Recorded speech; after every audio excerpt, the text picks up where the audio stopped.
Welcome to the Rich, Young, and Powerful podcast. This is the place where we help average givers become everyday philanthropists.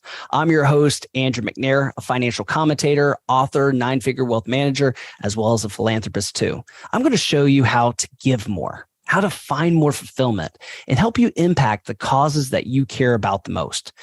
Because I believe when a giver gives more, they receive and become more.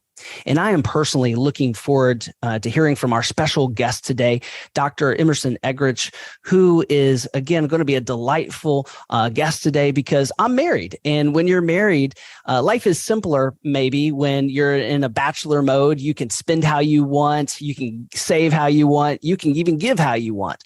But when you get married, it can create some friction. As beautiful as marriage is, there could be some friction even how you give. And so I wanted to bring on an expert on the topic. Dr. Eggerichs wrote one of the best marriage books outside the Bible, in my opinion, called Love and Respect.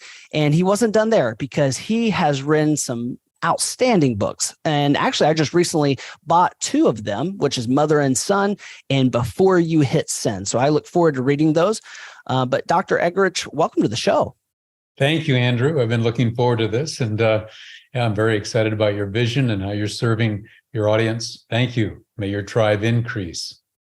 It's my pleasure. Thank you so much. Well, I recommend your book all the time. Trust me, I run into married couples that have some conflict, just like me and my wife have had at times during our marriage. And we always like to go back, me and my wife, Natasha, and go back to the book, Love and Respect, to make sure that we're not on the crazy cycle. So for the person that's listening right now and they say, I don't know about the crazy cycle. I don't know what that means. I don't know about rules of engagement. For the person that's never read your book, can you give us an essence of your book? Well, the book is called, as you referenced, Love and Respect. And research at the University of Washington, they studied for 20 years, 2,000 couples. And they said, we now know the two key ingredients to successful marriages. And they said it's love and respect.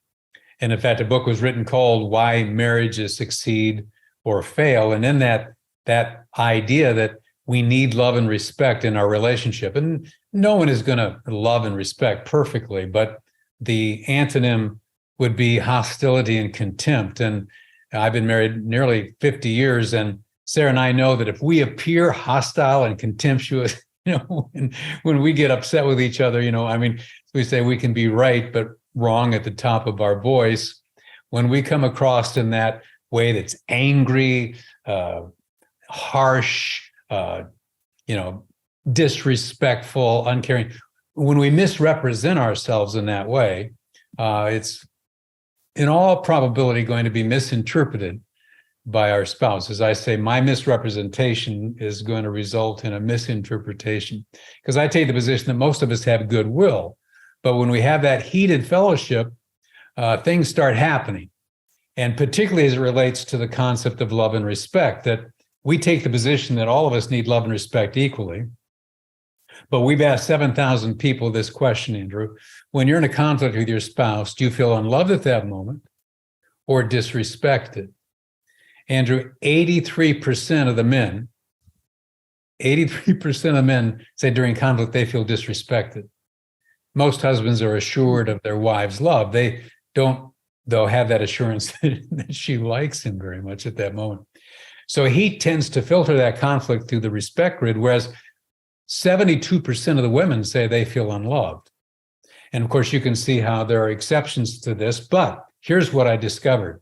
That when a wife feels unloved, it's pretty natural for her to react in a way that appears disrespectful to her husband. She kind of misrepresents herself.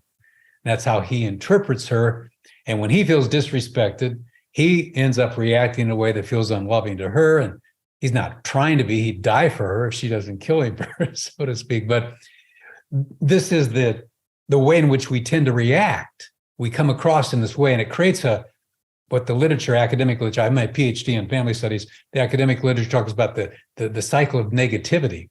And so the crazy cycle is this: without